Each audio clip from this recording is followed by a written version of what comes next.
we need to regenerate the soil. We need to regenerate the system. We need to make it better than what it was. We need to fix it. We need to restore it back to where we have carbon cycling, nutrient cycling, water cycling, how the whole system functions together, and it's a symbiotic relationship that happens between the plants and the microbes, and so if you disrupt one, it's going to have an impact on the other, every way you look at it.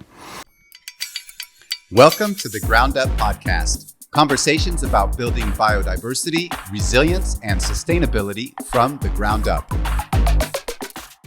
You know, when I think about what got me started on this journey of regenerative agriculture, how I met John Kempf, it was all about the quality of food and the experience I had personally with my mother having tremendous health challenges, and then after a dramatic shift in diet, like, because we were just like, it was voodoo. We didn't know that food affected how you felt or made any difference in. So my mother went from having chronic headaches daily to feeling well by that dramatic shift in diet, and it was that inspired me to understand and have interest in food. And I was trying to understand, you know, where does food come from? What's the quality of food? Specifically focusing on gardening and growing our own food. And in that, I was in a gardening seminar, and the presenter there said we need to eat 3 apples to get the same nutrition our great-grandparents got from 1 apple. And it was something about that statement that affected me at a heart level of, this is a problem. If we continue on this trajectory, our great-grandchildren, they'll need to eat a bushel of apples. And so that's what inspired my journey. And so when I look at the opportunities that we have to change, not only at a garden level, but at a macro level like your company, I get very excited. This is very impactful when you think about the number of oranges, the number of grapefruits that will have higher nutrient density, will have reduction in pesticides, the whole thing that affects the food quality. Right, which affects the health of the people who eat the food. That's right. So that's fascinating. How do they measure the nutrient density or nutrient value of food? Is that something that can be tested? It's something that can be tested. It's quite expensive to test, but yes, testing like the flavonoids, you can test obviously just the direct mineral content and measure the concentration of minerals per volume of whatever you're measuring. But yes, you can measure like the flavonoids, the medicinal compounds in the plant. So if somebody were to make a claim that food grown in this way is more nutrient dense than food grown in this conventional way, we could prove that with Correct. Tests and Correct. lab results. Yes. In fact, you may have seen Herb Young. He's a citrus grower we work with in Georgia, and he ran those analysis on citrus trees that have been on the program for 3 years. And don't quote me on this, but I want to say it was like 8 times more nutrient dense compared to just conventional citrus grown the conventional way that he picked up off the grocery shelf. Well, I believe it, because now that I've been learning more and paying attention, I can see these things really do matter. And at the end of the day, if it makes our food healthier and the people who eat the food healthier, I'm not surprised. Yeah. Yeah. You mentioned you're excited by what you see. I'd be interested to hear what you drove the grove of the test block that we have out there. What do you see? What excites you? Yeah. So IMG Citrus, we grow fresh citrus, grapefruit primarily, but also juice oranges and tangerines. And here in Florida, we're struggling with the citrus greening disease, which is very devastating. We were looking for new ideas because the way that we were growing citrus wasn't working. As a result of citrus greening, all the trees were dying. and the yields were plummeting. And that unfortunately still happening across the state, as you know. Yeah. If we were going to be persistent and keep investing and trying to find a path forward for Florida citrus, it was obvious that we needed to do new and different things. Yeah. Right? It would be senseless to keep farming the way that we were farming that got us in this situation in the first place. And I said, let's do a trial. We've got, 5,000 acres of citrus. Let's take 20 acres and see, figure it out. See what we can do with this regenerative farming approach. And by the way, let's take another 20 acres right next door that's as similar as we can find in terms of tree age and tree density and variety and so forth, so that we can have a control and learn. Yeah. So that's what we did. And we brought you guys on. And it's been a little over a year. And we are going to harvest the fruit later this week. So what I saw walking through the AEA block, your block, is that the fruit looks bigger and we have way less drop. Exciting. Looking forward to tomorrow going out there and seeing it with my own eyes. And maybe I'll just talk a little bit about the trial of what we focused on. Sure. And where we started and what the goal was. When we met with your team, obviously yield is king all the time. Pack out is critically important. And so our focus was on quality and on yield. And we started with the soil, as in we started by putting out compost, and then we focused on creating an environment where the biology can thrive. Because if you don't have roots, and if you don't have microbes, you're going to have to spoon feed those trees for whatever you want to be taken up. And your crop's dependent on what you can spoon feed and hopefully have your crop take up. And it's something that I see as a big challenge with citrus greening, is the phloem constriction. And that restriction affects the amount of microbial food that goes out through the roots. And so one of our focuses this year was to put out a microbial support package, I'm going to call it, where we put out a small amount of microbial inoculant. You could think of it as a compost tea, but it's a product that has specific organisms like nitrogen fixers and phosphorus solubilizers, and then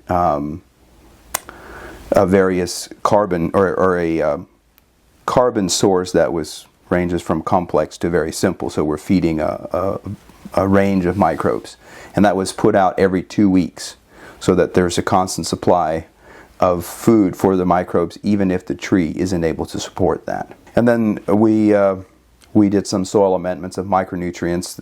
There was a couple of micronutrients that were really low that we put out higher doses of those through the soil. But primarily we focused the micronutrients as foliar applications based on a SAP analysis, which we did monthly. So we had a SAP analysis each month that we were able to then adjust the foliar nutrition, and will also guide us as we're developing the 2025 plan to say, okay, we were always low on calcium, or we're always low on potassium, or we ran out of potassium at this stage, so we know that the potassium needs to be put on a little bit earlier or at a bit of a higher rate based on those SAP analysis. Is this regenerative agriculture what you're doing?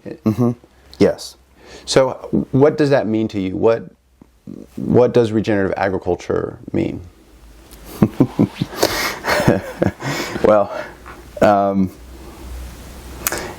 I could give you the simple answer or the complex answer, but and there's lots of answers out there now. And maybe I'll just start by saying regenerative agriculture, I think advancing eco-agriculture was very instrumental in making that term be what it is.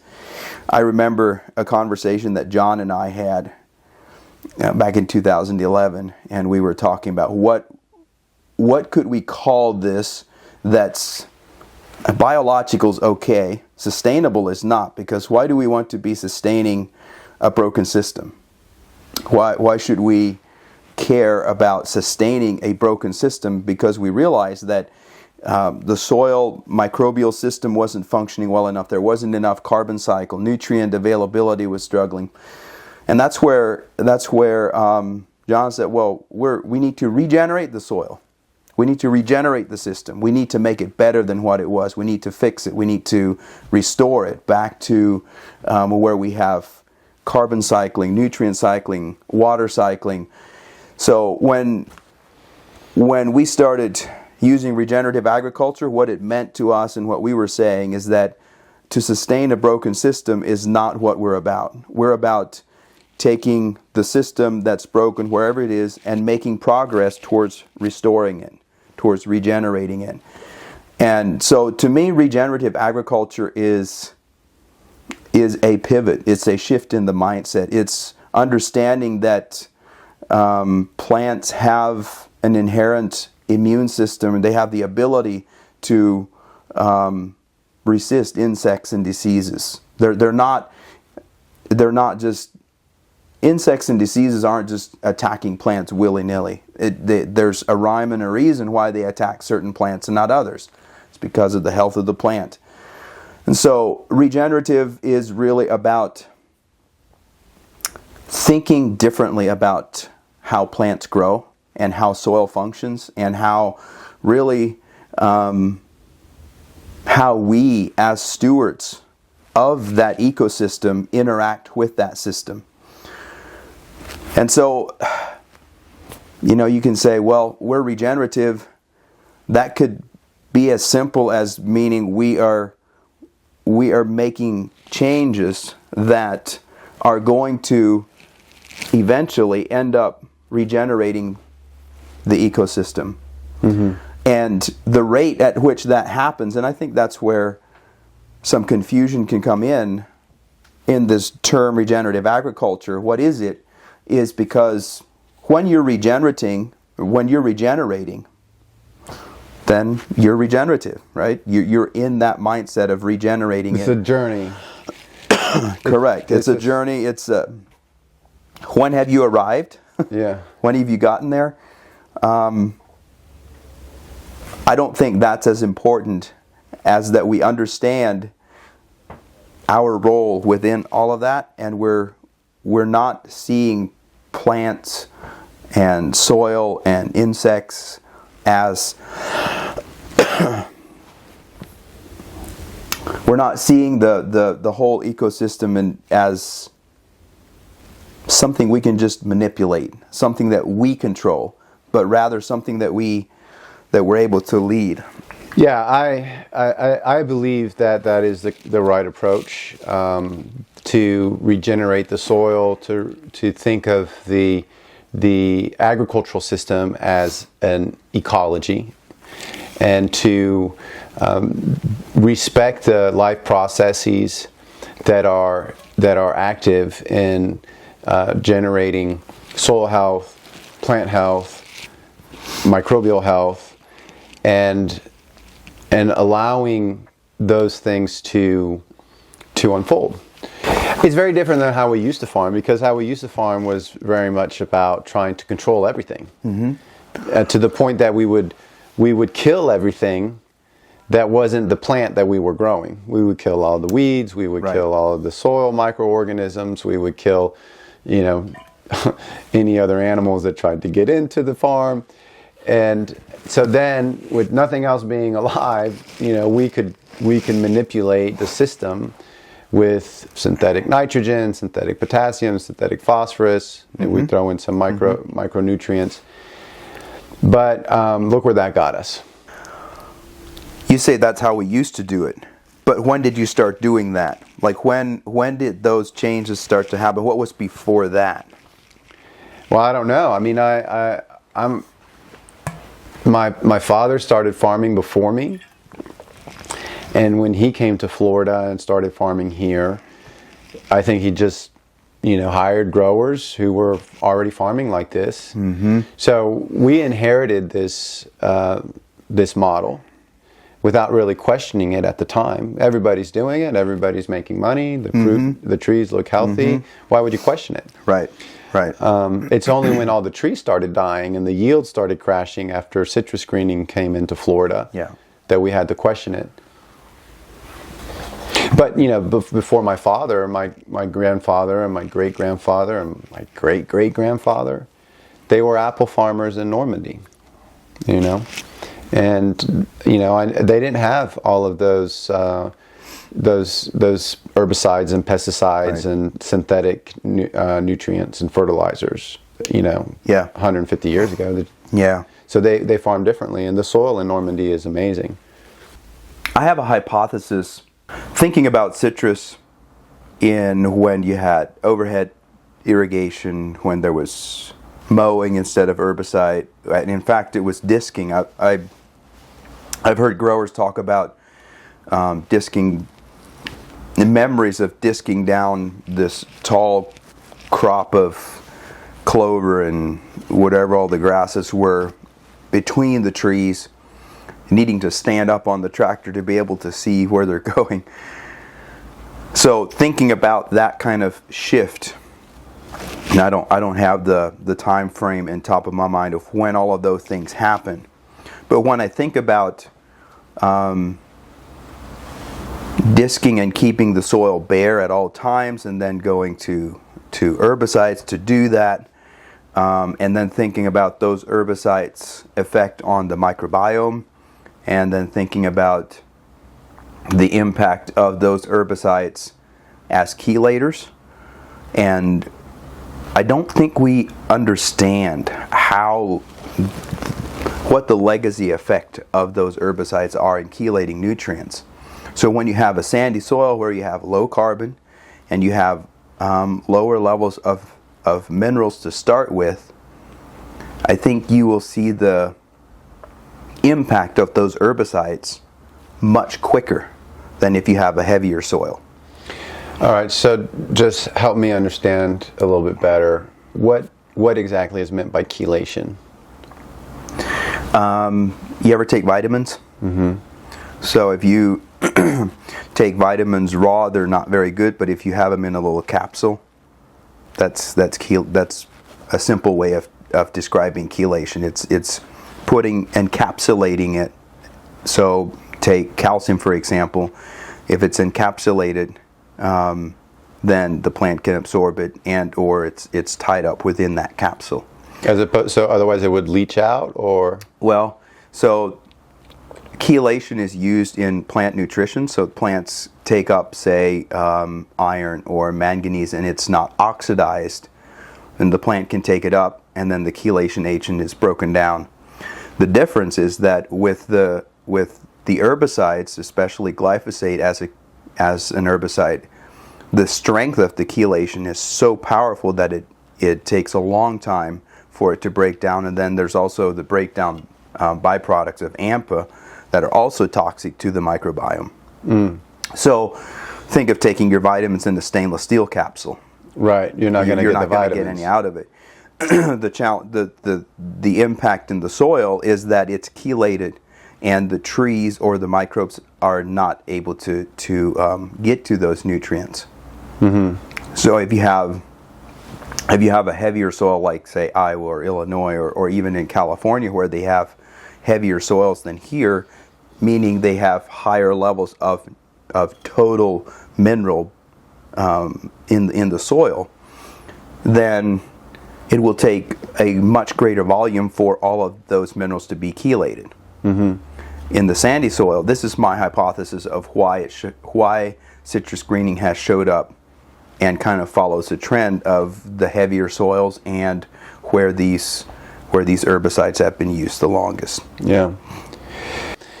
The impacts of chemical herbicides on the ecosystem of that grove are devastating. Yes, absolutely devastating. Absolutely devastating, and I think for many years the industry and growers kind of kept turning a blind eye to that. Because it worked. It worked for a long time until, again, it didn't. So regenerative agriculture, to get back to your thoughts on that, it's really about starting to regenerate the life in the soil, the health of the ecosystem, and that's done, progressively. Yes. Step by step. Yes. Yes, I think it's fair to say that somebody is growing regeneratively if they have a vision and a goal and they're moving in that direction, even though they still are using some tools that they prefer not to use, but they haven't earned the right to not to not use them. They haven't earned the right to eliminate them, such as herbicides, for example, or insecticides, fungicides. I mean, we in this trial this season, working with your team, we talked about the problem of excessive copper in the soil, and copper is toxic too. So how do we eliminate or reduce the copper foliars to control the canker? And so we did a very small trial, but showed great success of using nutrition based on plant sap analysis and foliar applied microbes. So you say, well, why do you put microbes to eat the fungus? Yeah. I've always been frustrated with our use of copper, because I know that we spray a lot of copper in the groves because it's our primary defense for melanose and canker, and those are big problems in Florida. They're both fungal, and they affect the fruit in a lot of ways, but they affect the appearance of the fruit in a way that makes it impossible for us to sell it for fresh. Right. So that affects the profitability, of course. And our growers were like, yeah, but copper. And then I hear that we have this really high copper levels in the soil. And that because of the high copper levels in the soil, we are struggling to establish certain beneficial microbial communities that we would like to establish. Yeah. So the fact that you guys were able to just simply cut out the copper, because it was zero copper on those. Zero copper. Yeah. Is huge, and it's starting to get our growers to think, because I think they're really looking at reducing copper across all acres now. Yeah.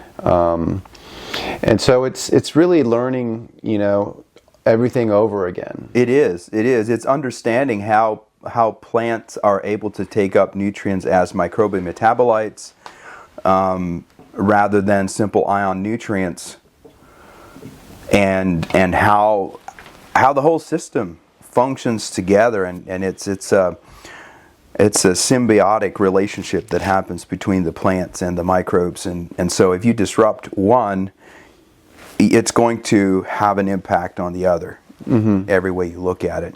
So I'm fascinated by how you do this, and so maybe we can talk about sap analysis for a moment, because it seems like that's really been a breakthrough. Yes, absolutely. The plant sap analysis is a tool that we've been using since 2013, and what we were and still are very excited about the plant sap analysis, although it's not a perfect tool. Like, you can't just look at that and say, oh, this number means XYZ. You still have to take it in context of the whole ecosystem.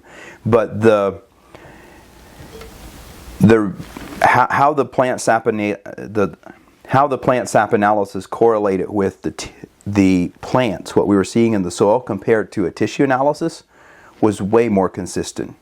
And then the other thing that we do differently with the plant sap analysis is we have a consistent sample, not just whenever we have an issue, then we grab one sample here or one sample there.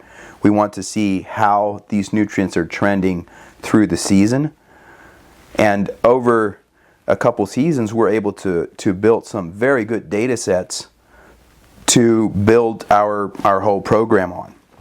So the SAP analysis is showing you the levels of each element or each nutrient? 21. We have 21 data or 21 points that we measure. Okay. So we have nitrogen, phosphorus, nitrogen, calcium. phosphorus, potassium, calcium, molybdenum, cobalt, boron, all of the micronutrients. Zinc, iron, manganese. Yep. Okay. Sodium, chloride. The nitrogen is broken out into the nitrate and ammonium and total nitrogen, so we can see which forms of nitrogen are maybe excessive or deficient. Right.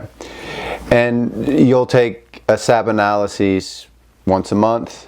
For citrus, we're doing once a month, yes. For faster crops like, say, strawberries, we'll do once a week, actually. Most crops, it's every 2 weeks.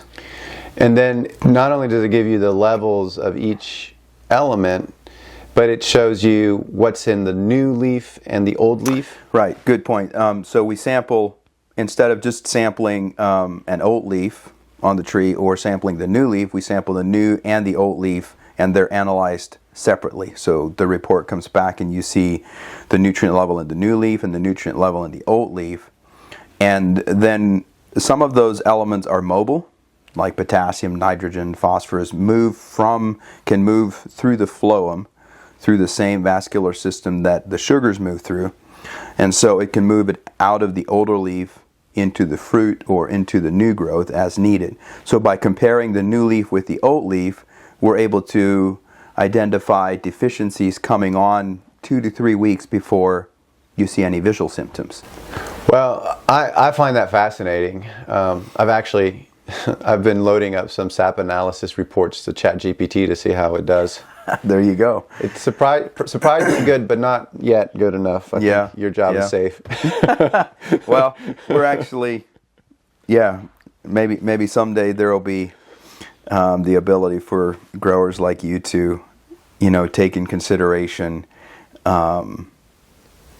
weather data and the SAP analysis data and carbon cycle, and just the whole host of things that decisions are based on. And it's one of John's dreams to have, I guess you could call it an AI agronomist. So I think that day is around the corner. It's about getting good data and understanding, what the correlations are. But yeah, I think it's the challenge of the simplicity and the complexity.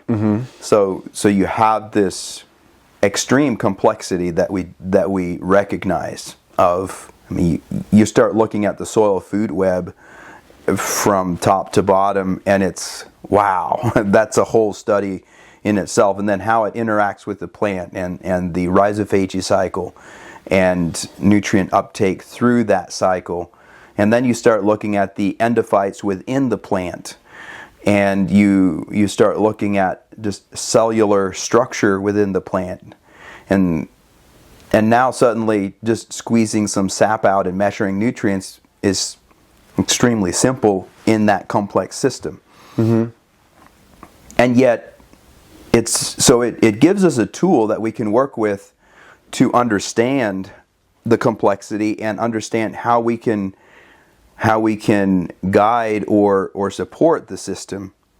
And I think that's going back to the earlier conversation about what is regenerative, is the difference between controlling it and manipulating it and believing that we have the power to make the system do what we want it to do, versus trying to understand what the system wants to do and encourage and support that. Yeah. I get that. It's more about kind of guiding it and supporting it towards the direction of health and productivity, as opposed to trying to be the master of all reactions and relationships in that system. And so I guess the proof is in the pudding, though. You guys are very successful at transforming the ecology of the grove and putting and getting yields to improve. I'm seeing it in our trial. We'll know next week. We'll have some really good numbers, which I'll share with the podcast at the end. But we'll know how this crop does compared to the control, which I believe is going to outperform it. And this is just the first year. Right. Regenerative. I think it's very important to take that in consideration because when we look at the sap analysis and especially a couple of nutrients, there's some pretty distinct differences. And I expect as the buds are forming and developing now, we have a level of energy and we have a level of resources that the control trees don't have. And so it's going to be a compounding effect, which we knew going into this, and that's why I tell any perennial crop growers you have to do a trial 3 years to really see the things that John talks about. Yeah, that's for sure.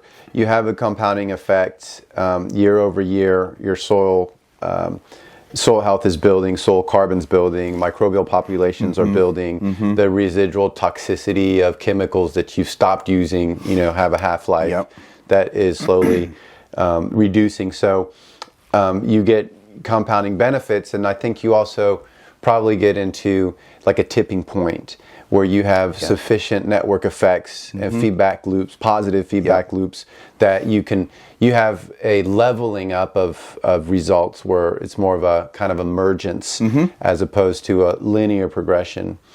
And I see this in our ornamental landscapes where we start to tend to these landscapes with a regenerative mindset. And we do a lot of things to, again, same thing, reduce pesticides, reduce herbicides, reduce mineralized fertilizers, heck, eliminate all that stuff. We're actually able to do that.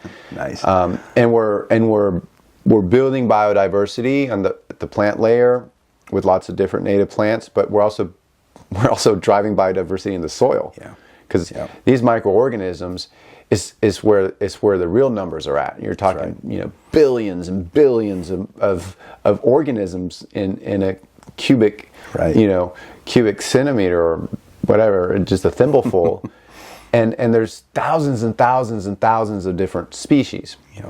So anyhow, so when we do that in the landscapes, we see benefits in year 1, in year 2, but there's something that happens after year 3.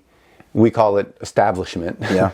But after year 3, like your maintenance costs go down, right? You get a lot more plant vigor. Aesthetically, the landscape looks more mature. You get more blooms. So there's this magic after year 3, and that's tough. When talking about shifting mindsets, going from a control mindset to this regenerative mindset, which is requires a little humility to work with nature, but also this instant gratification mindset that I want it now. Right. And I'll just put on more nitrogen. I'll just dump some more fuel on this thing. And you can get some results like with that instant gratification mindset if you really want it. Like, I can figure out a way to make your landscape look amazing like on day 1. But if I could just get a little more patience, there's so much more we can accomplish. Over time.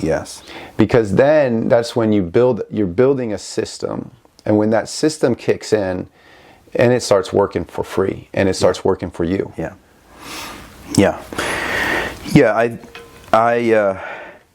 I find it challenging sometimes to know, in consulting with growers, how to encourage them, right? Because there is that element of time and there's the element of investment. How much do you invest, and how much of it is just give it some time, like do the right thing and let the system start working. But I do think there needs to be enough momentum to get it off the ground. I think of a airplane. If you don't have enough momentum, you won't get it off the ground. Once it's up at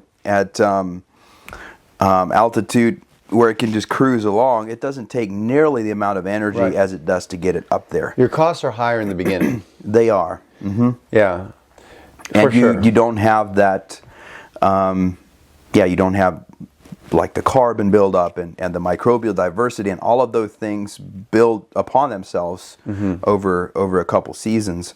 But I think it's also very exciting to see, and I remember this is a question you had asked early on, well, what do we see in the first year? Can we do it in the first year? And Brian especially was very,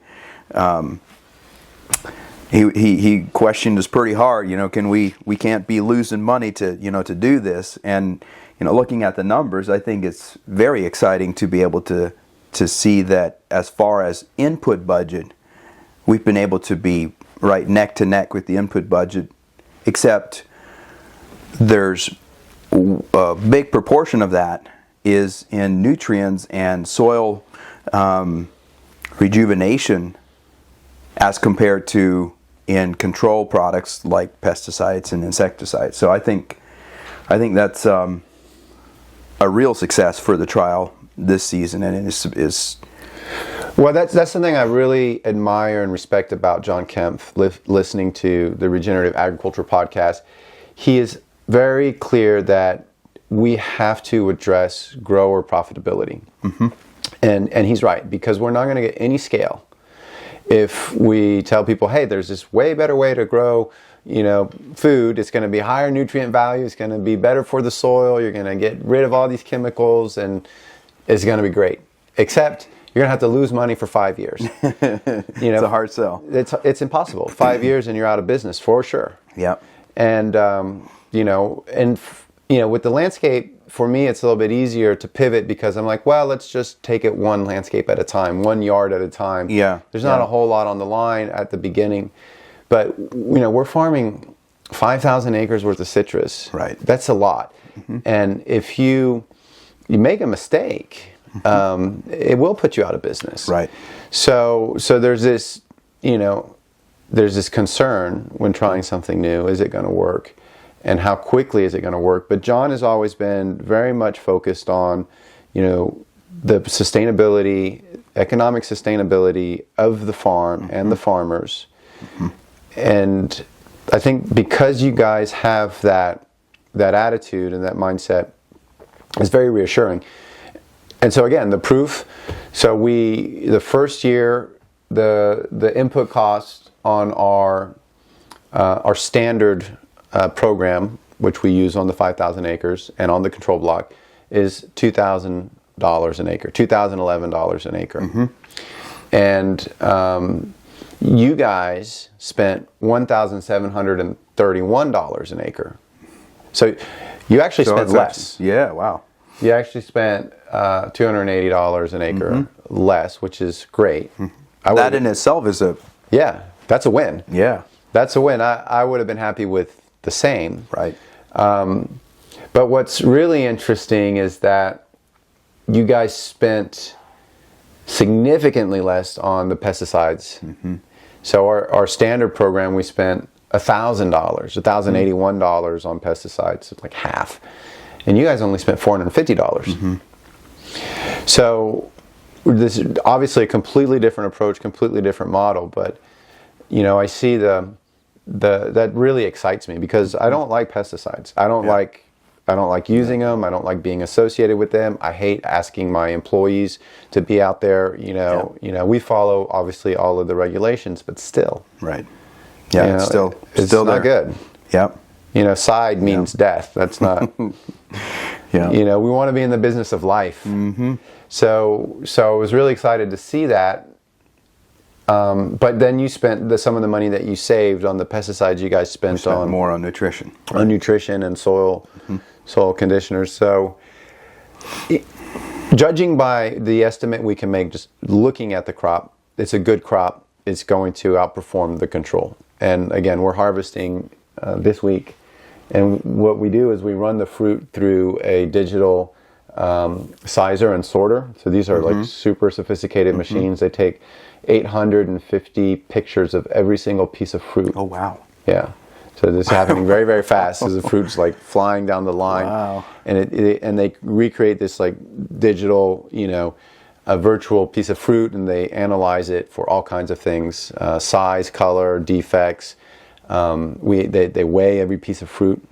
Okay. So then we get a report. It's going to tell us a lot about the fruit, density, size, color, defects, and then we'll pack the fruit and we'll have exactly the value of the finished product. Yeah. So that's going to be That's where you can compare. Yeah. We can compare the cost. You guys are winning on cost. We can compare the pesticide use. You're obviously winning on pesticide use. Compare the visual appearance in the grove. I would say, looks like you're ahead by just the nose, because the other block looks good too. So we'll run the fruit, and then we'll learn. But we've already committed to going beyond this trial. Yeah. So we did 20 acres, 16 or 16, I think 16 acres.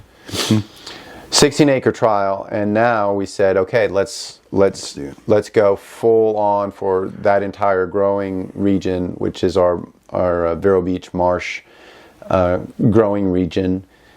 And how many acres are we going to do next year? So it's right around 500 acres. 500 acres. Yeah. Great. I can't wait. Yeah, me too.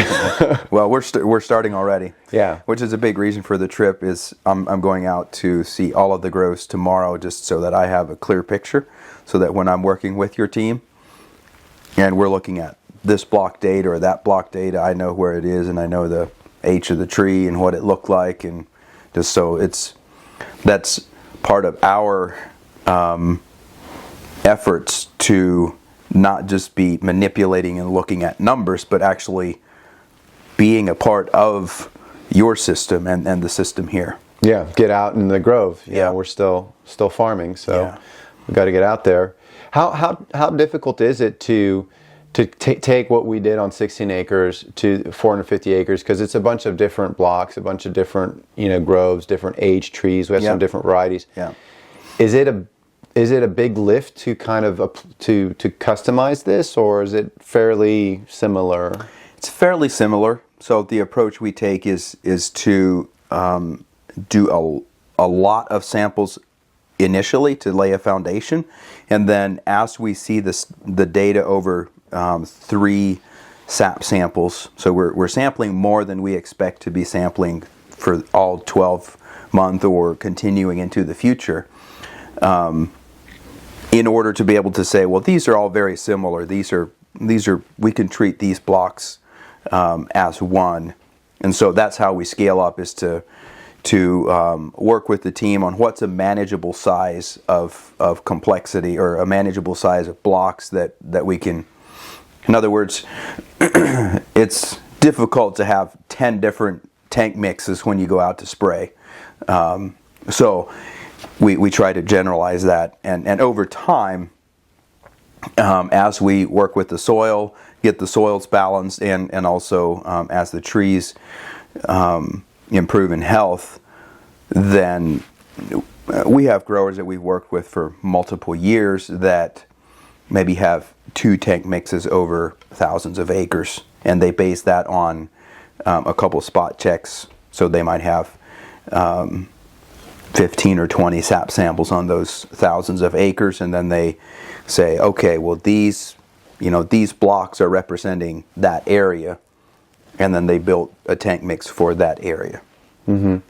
Yeah, because you got to think about the operational efficiencies. Right, you have to work with, it's got to be practical. As much as we like to think of all the nice thing, it still needs to function. It has to work. It has to work. And advancing eco-agriculture, you guys work across lots of different crops, not just citrus. Yes. So, and you've seen these approaches work fairly consistently across many different crops. Maybe you can speak a little bit to some of those successes you've had. Sure, yeah. Some of the earlier crops that I worked with personally was blueberries and cherries. So we were able to have been very successful on lots of blueberries. But again, improving size and consistency of size. One of the biggest highlights was working with an organic blueberry grower.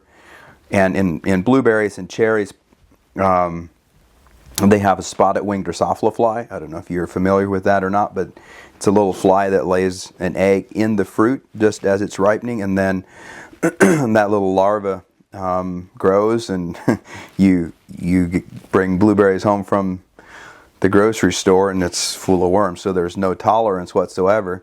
Well, his conventional grower neighbors were spraying every 3 days for the spotted winged Drosophila fly on their blueberries, He was spraying every 3 days, but he was spraying nutritional applications based on the sap analysis.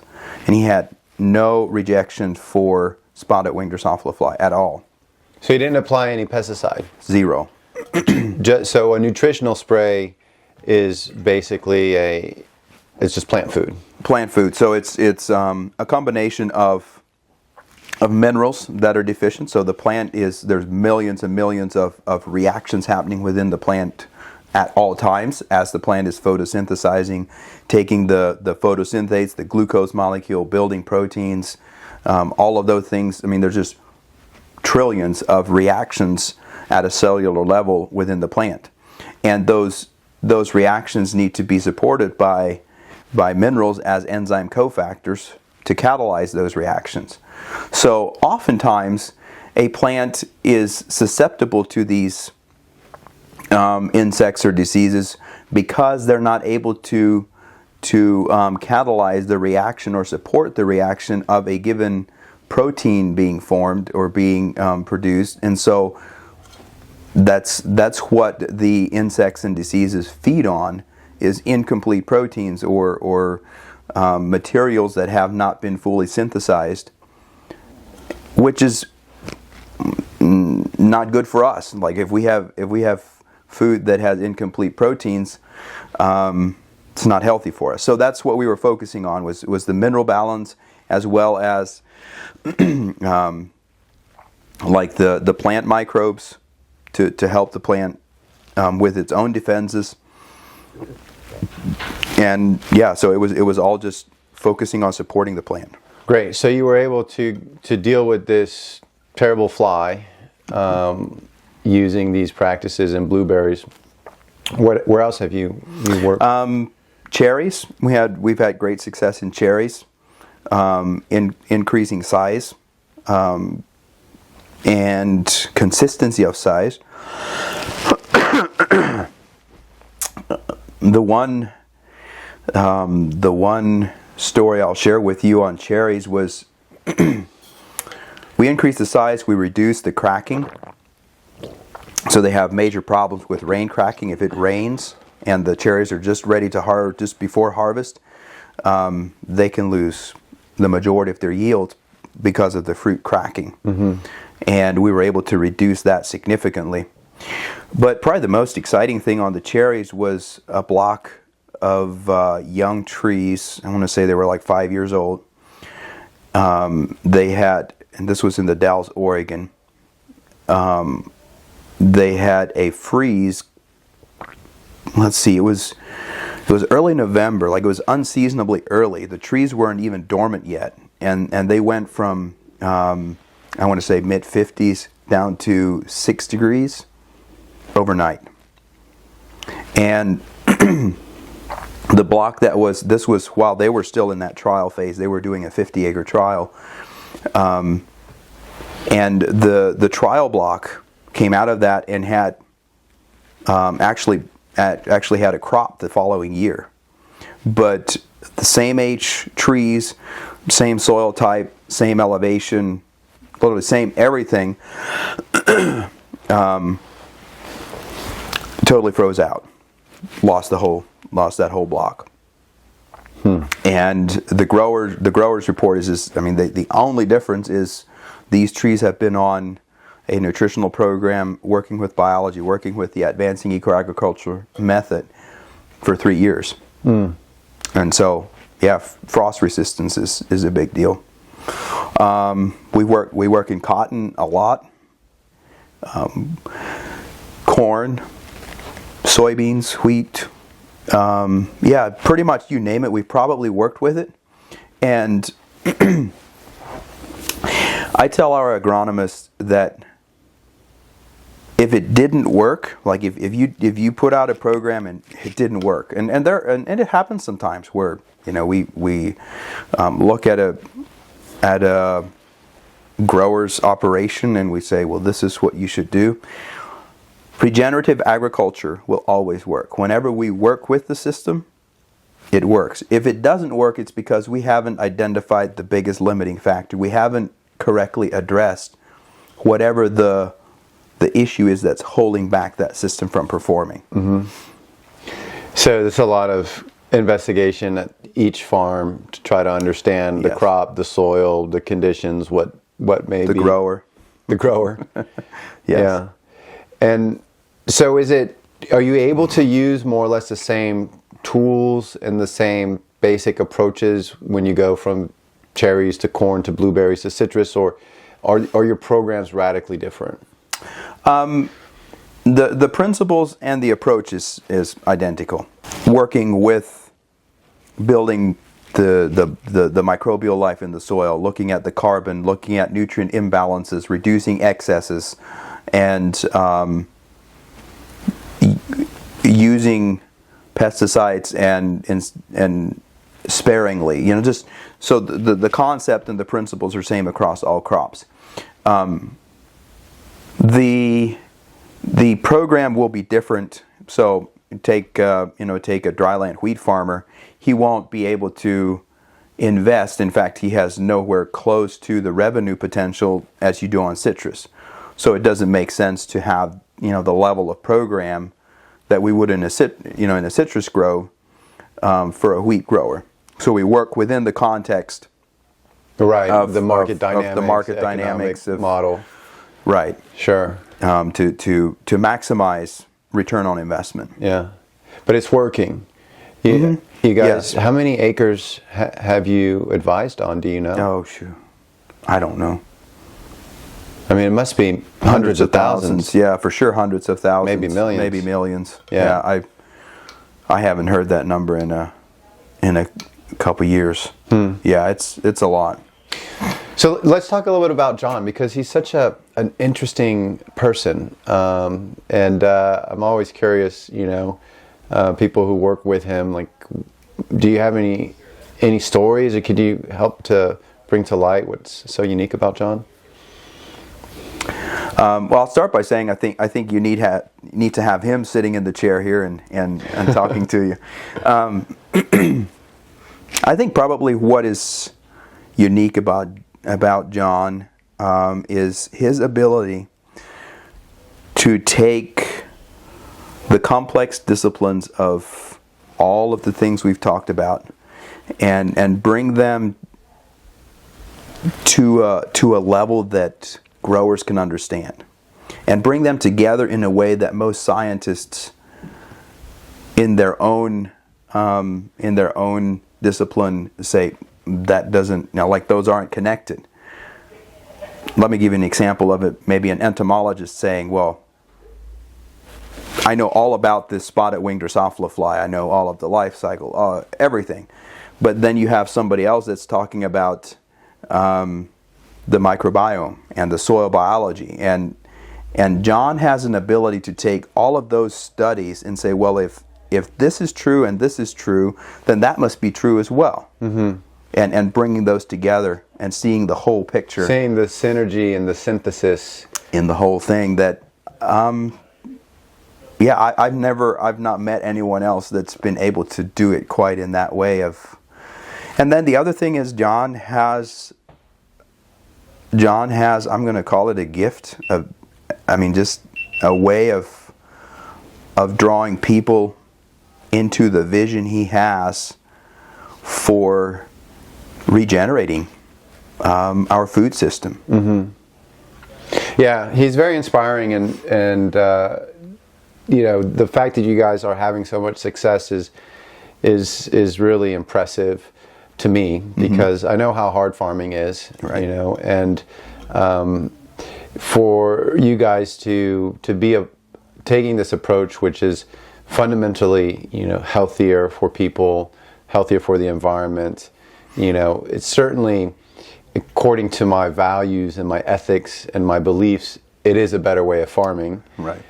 So that's great, but to be able to be successful at scale across so many different crops and so many acres is a real credit and testament to the whole team at AEA. Yeah.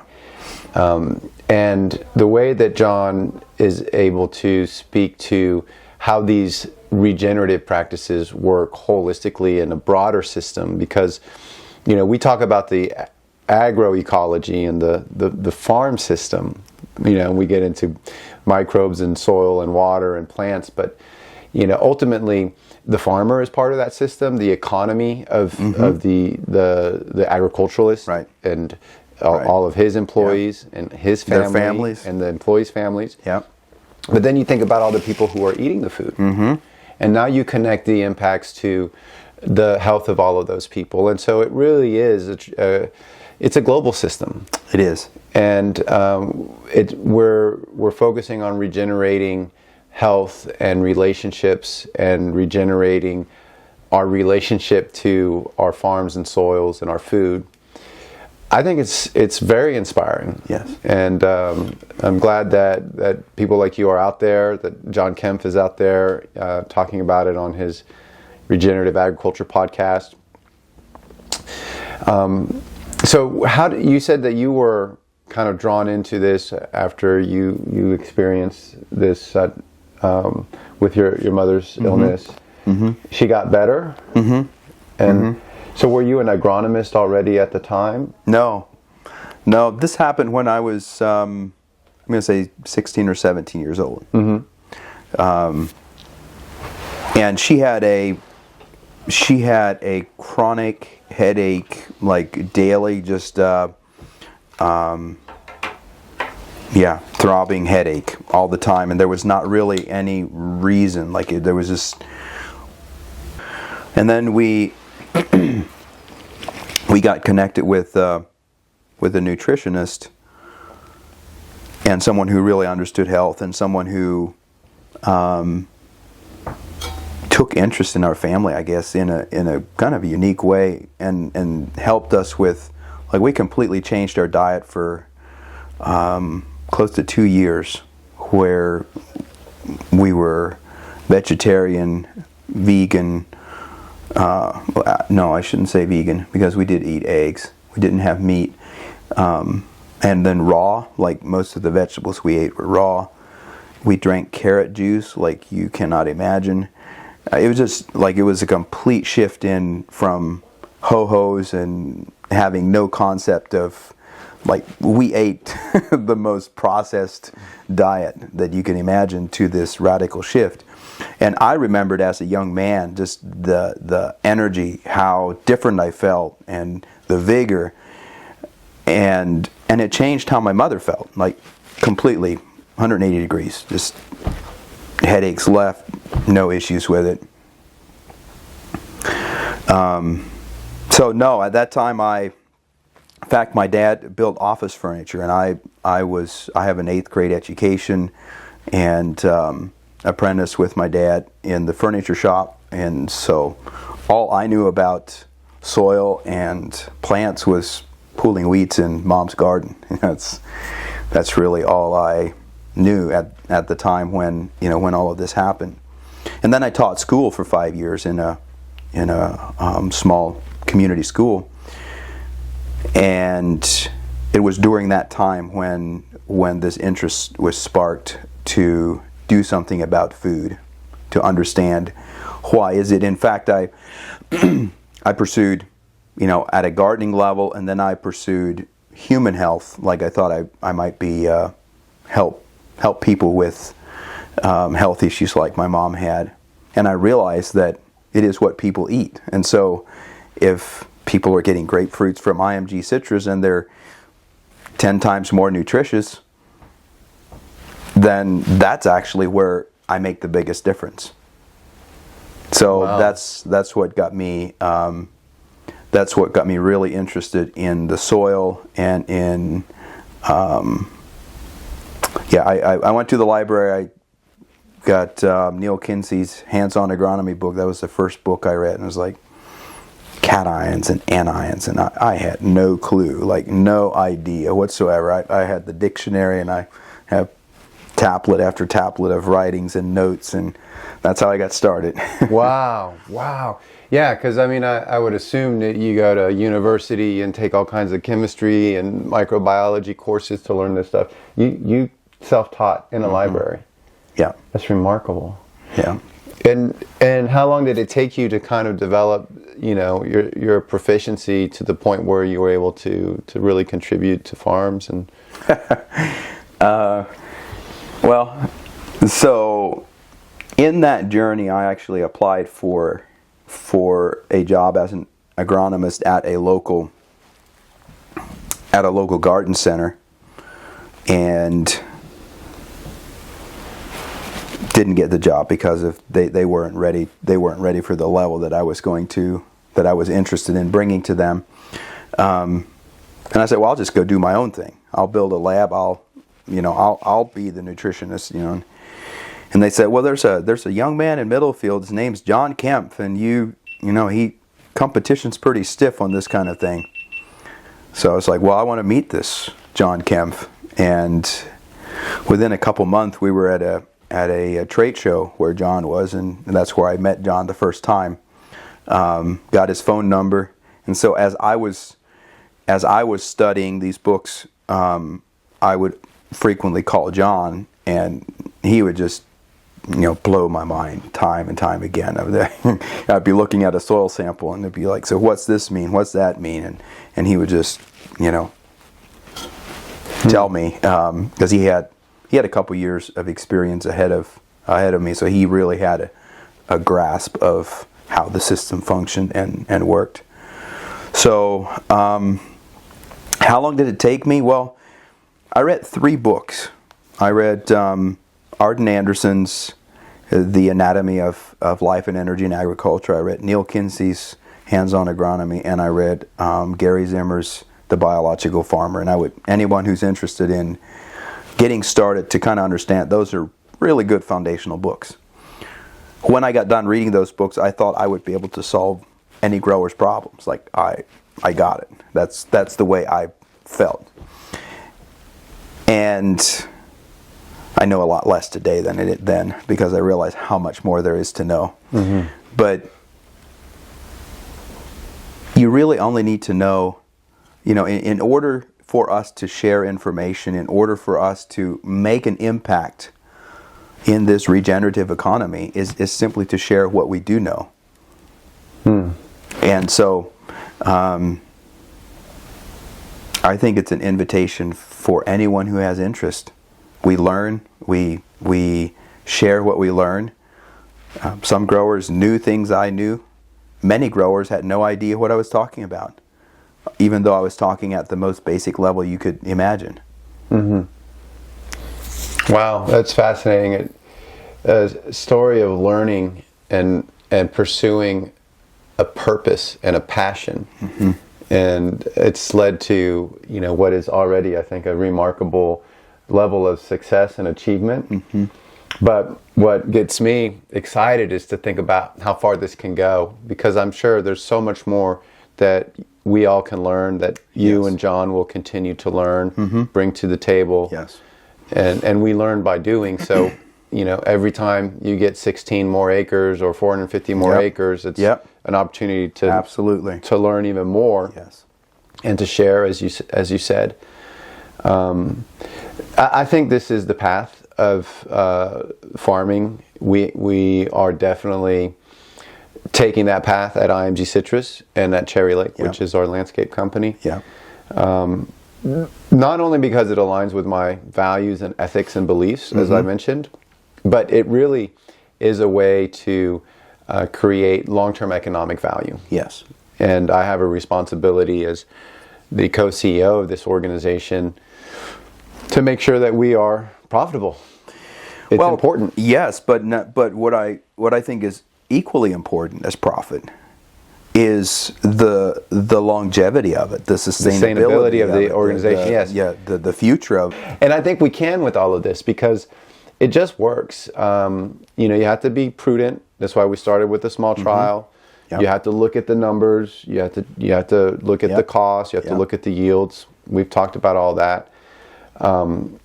But it is the way forward, because conventional industrial farming, it doesn't work. No, I would absolutely agree. It doesn't work. It doesn't work in Florida citrus.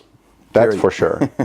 We used to plenty of evidence for that. Plenty of evidence for that, and I would just say to others who are maybe farming in a different region or farming in a different crop, just because it hasn't bit you yet doesn't mean it won't. Yes, and that goes to the hypothesis I was sharing about when you have these sandy soils, it's way more fragile. So the things that are not going to work are going to show up first in a fragile system. Right.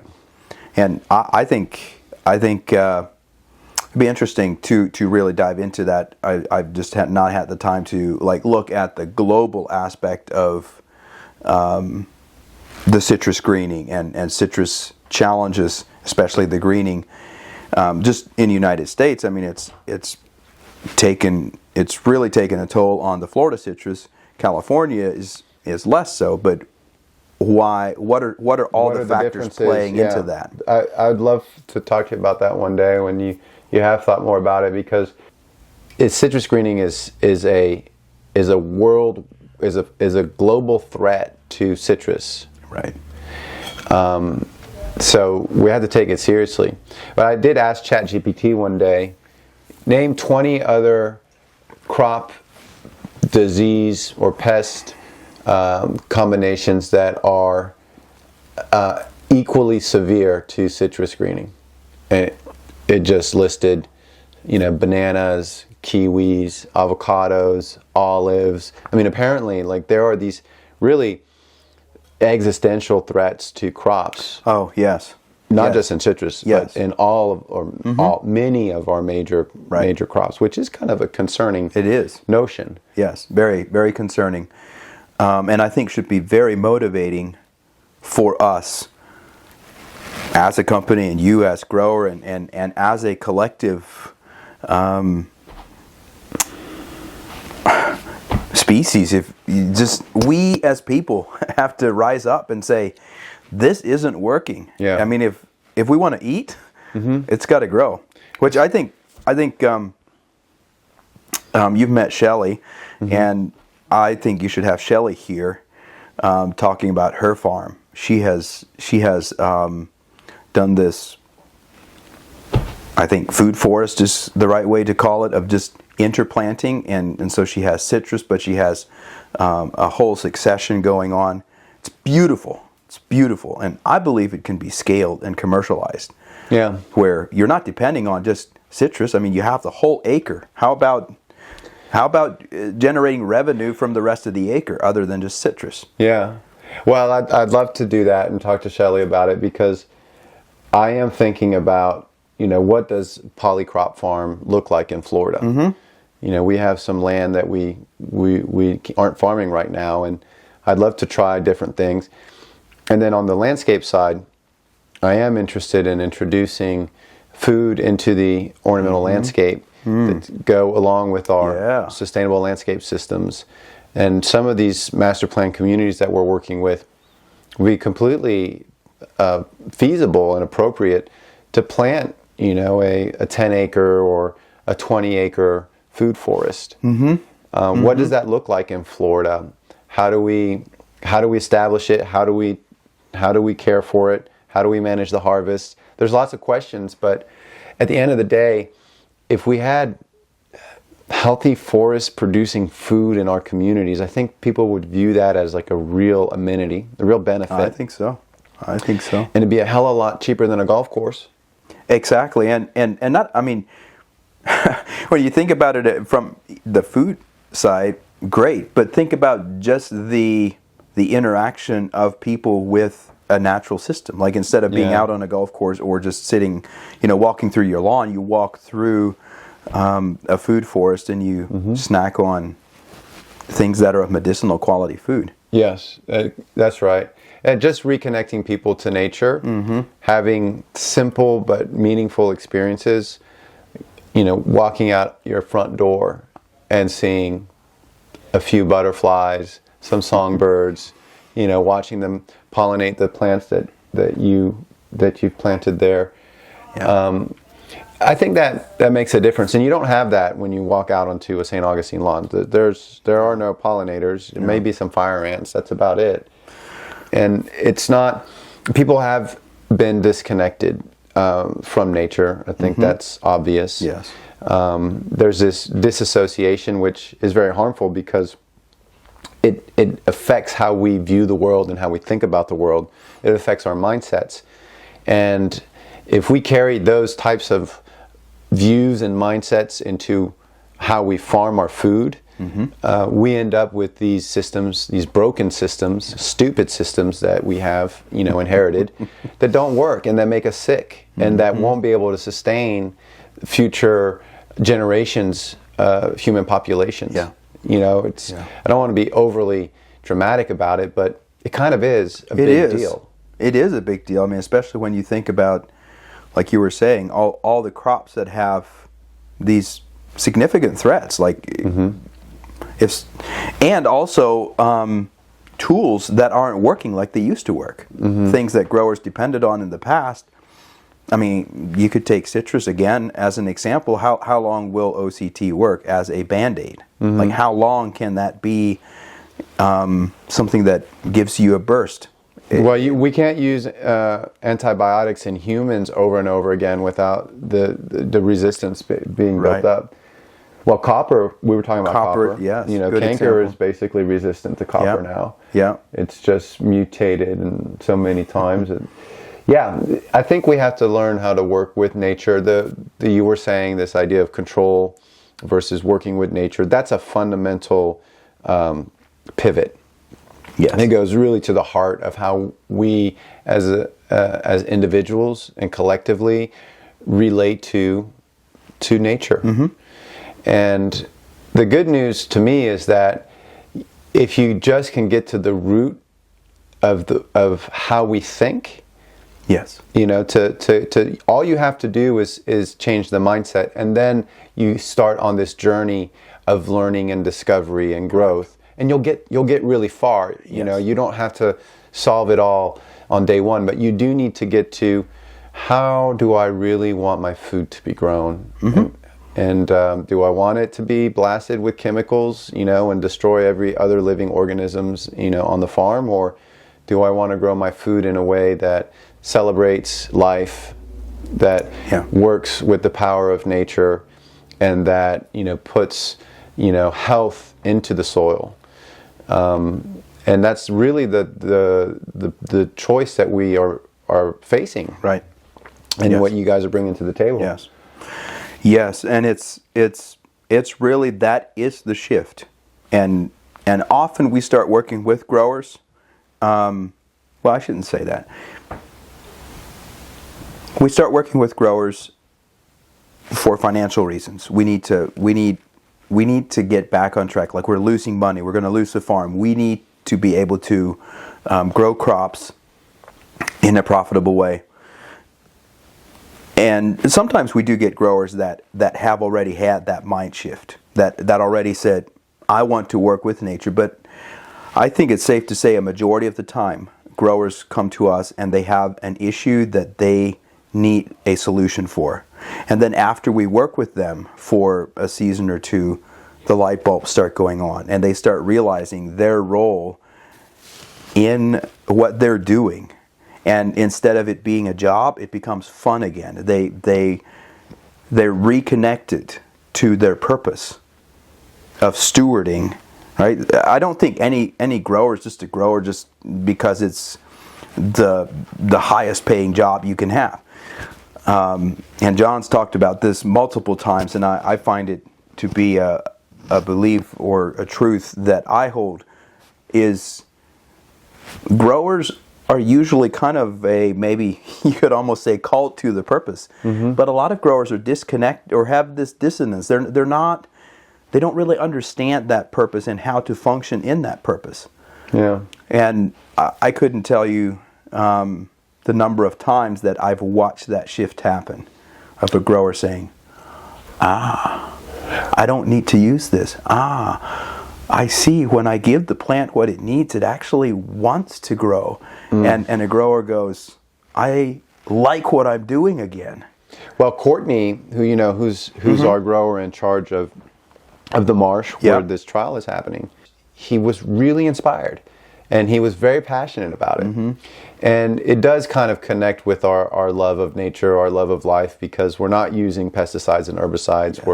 We're bringing life back into the soil, and we're working with nature.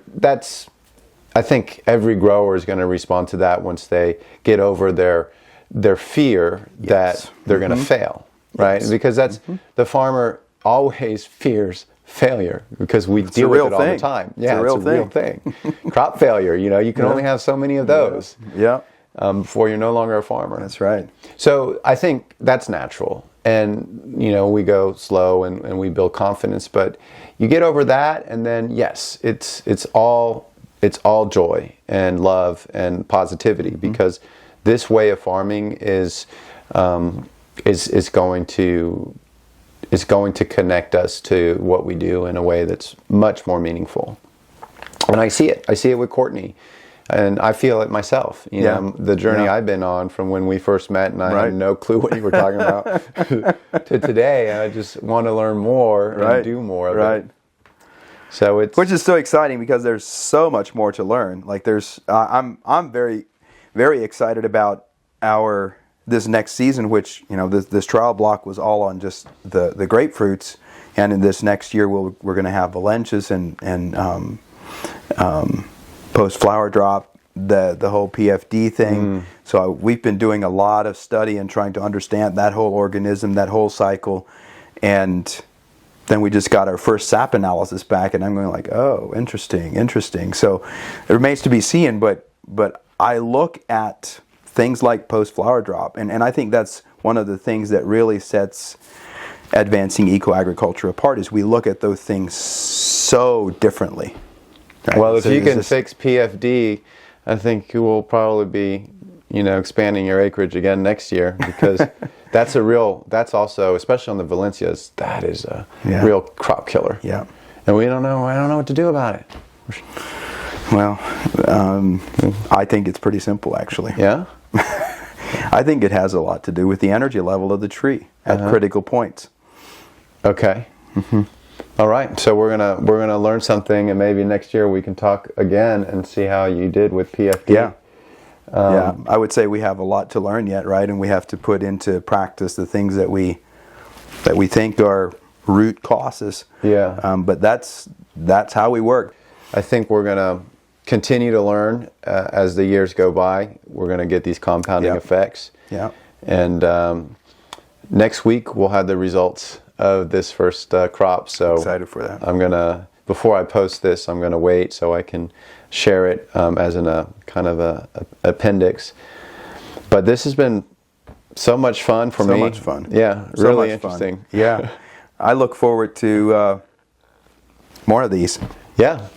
Well, we're learning together, and I just want to appreciate you for the passion that you have and what you've done to invest in your knowledge and your willingness to share, and appreciate John and the whole team at AEA for what they're doing, which is, I think, a real gift to farmers all over the world, and I'm very grateful. Yeah. Well, you're welcome from myself and from AEA and the whole team, and we're grateful to be able to partner with you and all the work that you're doing to make this world a better place. Great. Awesome.